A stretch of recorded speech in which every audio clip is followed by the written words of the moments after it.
अब पाठशाला में उन दो कानूनों का चैप्टर जो सेक्युलर इंडिया में धर्म के नाम पर जाति का प्रतीक बन गए। और आज इतिहास का पन्ना खोलकर बताऊंगा कि हिंदुओं पर जाति वाले ये कानून कांग्रेस राज में कैसे आए, किसके कहने पर आए, और ये बातें आपको खुद उस दिन संसद में मौजूद रहे लोग बताएंगे। इस देश में हिंदुओं की बात करना भी आपको नॉन सेक्युलर बना देता है।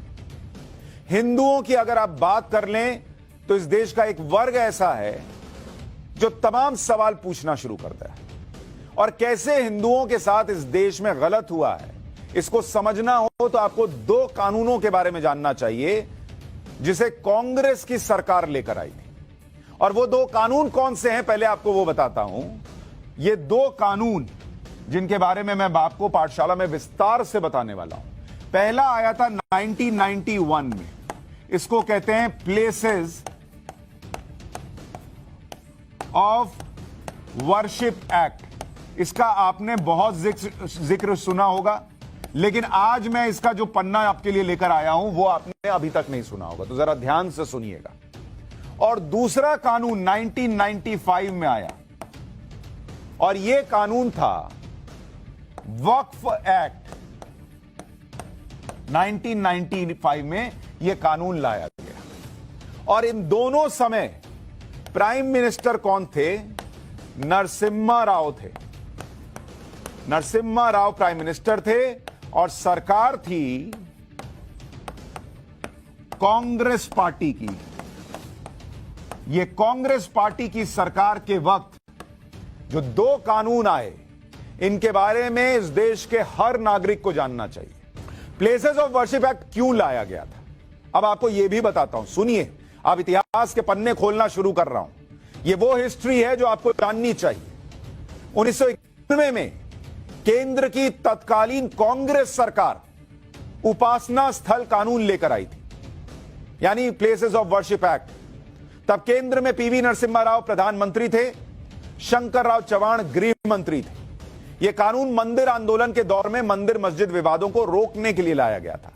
इस कानून के मुताबिक 15 अगस्त 1947 से पहले अस्तित्व में आए किसी धर्मस्थल को किसी दूसरे के धर्म के पूजा स्थल में नहीं बदल सकते। अयोध्या का मामला इस कानून से इसलिए अलग रखा गया क्योंकि अयोध्या का मामला उस वक्त कोर्ट में चल रहा था। लेकिन इस कानून का विरोध इसलिए होता रहा क्योंकि यह कानून एक तरह से 1192 से लेकर 1947 तक आक्रांताओं द्वारा तोड़कर बनाए गए धर्मस्थलों को कानूनी मान्यता दे देता है, जबकि देश में ऐसे 100 से अधिक धर्मस्थल हैं जिनके बारे में यह दावा किया जाता है कि वो मंदिरों को तोड़कर बनाए गए। The places of worship special provisions act 1991 के सेक्शन 3 में लिखा है कि कोई भी व्यक्ति किसी भी संप्रदाय के या उसके किसी भी वर्ग के पूजा स्थल को किसी दूसरे वर्ग के पूजा स्थल में परिवर्तित नहीं करेगा। इसमें सजा का भी प्रावधान है। सेक्शन 6 में लिखा गया है कि जो सेक्शन 3 का उल्लंघन करेगा उसे 3 साल की जेल या फाइन की सजा होगी। 1991 में जब प्लेसेस ऑफ वर्शिप एक्ट पास हुआ था, उस समय भी इसका काफी विरोध हुआ था। जब लोकसभा में इस बिल पर चर्चा हो रही थी, तब बीजेपी ने इसका विरोध किया था, वॉकआउट किया था। इस दौरान लोकसभा में बीजेपी नेता उमा भारती ने क्या कहा था आपको बताता हूं। और उमा भारती ने क्या कहा, लाल कृष्ण आडवाणी ने उस दिन क्या कहा था, मणिशंकर अय्यर ने क्या कहा था, दिग्विजय सिंह ने क्या कहा था, असदुद्दीन ओवैसी के पिता ने क्या कहा था उस दिन संसद में खड़े होकर। आज आपको एक एक चीज बताऊंगा, सुनिए। उमा भारती से शुरू करता हूं। उमा भारती ने कहा था कि 1947 की यथास्थिति बनाए रखते हुए ऐसा लगता है कि आप तुष्टीकरण की नीति का पालन कर रहे हैं। गांव में बैलगाड़ियों के मालिक बैल की पीठ पर घाव कर देते हैं, और जब वो चाहते हैं कि बैलगाड़ियां तेजी से आगे बढ़ें तो वो घाव पर वार करते हैं। इसी तरह से यह विवाद हमारी भारत माता पर घाव और गुलामी के निशान है। जब तक बनारस में ज्ञानवापी अपनी वर्तमान स्थिति में है और पावागढ़ के एक मंदिर में कब्र बनी हुई है, यह हमें औरंगजेब द्वारा किए गए अत्याचारों की याद दिलाता रहेगा। 1991 में लोकसभा में प्लेसेस ऑफ वर्शिप एक्ट की उपयोगिता पर बीजेपी सांसद तब की उमा भारती ने कहा था, राम जन्मभूमि के गेट खोलने का जिक्र किया था। उमा भारती ने जिक्र करते हुए कहा था कि 1 फरवरी 1986 कोर्ट के आदेश के बाद राम जन्मभूमि का ताला खोला गया था। कोर्ट के आदेश के बाद देश भर में जश्न मनाया गया था। देश भर से लोग भगवान राम के दर्शन के लिए आए थे। फैसले के बाद 1 फरवरी से 14 फरवरी 1986 के बीच देश के किसी भी हिस्से में कोई सांप्रदायिक दंगा नहीं हुआ था। 14 फरवरी 1986 को बाबरी मस्जिद एक्शन कमेटी का गठन हुआ और कमेटी ने राम जन्मभूमि का ताला खोले जाने का विरोध किया। यह शब्द याद रखिएगा, बाबरी मस्जिद एक्शन कमेटी। अभी आगे आपको इसके बारे में बताऊंगा, जिसका नतीजा यह हुआ कि सांप्रदायिक हिंसा के कारण हुए रक्तपात को रोकना मुश्किल हो गया। राम मंदिर का ताला खोलने के कारण हिंसा नहीं हुई, बल्कि 14 फरवरी 1986 को बाबरी मस्जिद एक्शन कमेटी की अपील के बाद हिंसा हुई थी। उमा भारती ने यह भी कहा था कि प्लेसेस ऑफ वर्शिप एक्ट से हिंदुओं की धार्मिक भावनाएं आहत होंगी। इस बिल में एक प्रोविजन है जिसके तहत कोर्ट में पेंडिंग सभी केस डिसमिस ट्रीट होंगे। लेकिन क्या हम सभी अपनी भावनाओं को इतनी आसानी से डिसमिस कर सकते हैं? बड़ौदा के पावागढ़ में एक मंदिर है जहां हर रविवार को हजारों श्रद्धालु आते हैं। मंदिर परिसर में एक मकबरा है और उस स्थान पर आने वाले भक्त इसे देखने के लिए बाध्य होते हैं।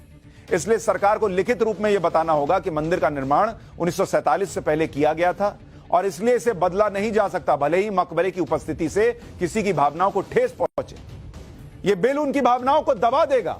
अगर आप चाहते कि हिंदू मुसलमानों के बीच तनाव बना रहे तो कोई बात नहीं, लेकिन अगर आप आने वाली पीढ़ियों का भला करने के लिए ईमानदार हैं तो आपको एक विधेयक लाने की हिम्मत दिखानी चाहिए जो धार्मिक स्थलों को उनकी वास्तविक स्थिति में पुनर्स्थापित करे।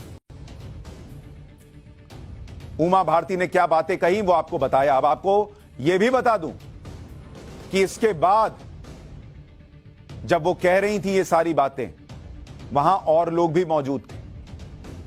उमा भारती के बयान पर कांग्रेस सांसद मणिशंकर अय्यर, तब के सांसद मणिशंकर अय्यर ने कहा कि उमा भारती ने बताया कि वो वाराणसी गई थी जहां उन्होंने मंदिर और मस्जिद एक साथ देखा और उनको लगा कि मंदिर को गिराया गया था और लगा कि यह हिंदू धर्म का अपमान है।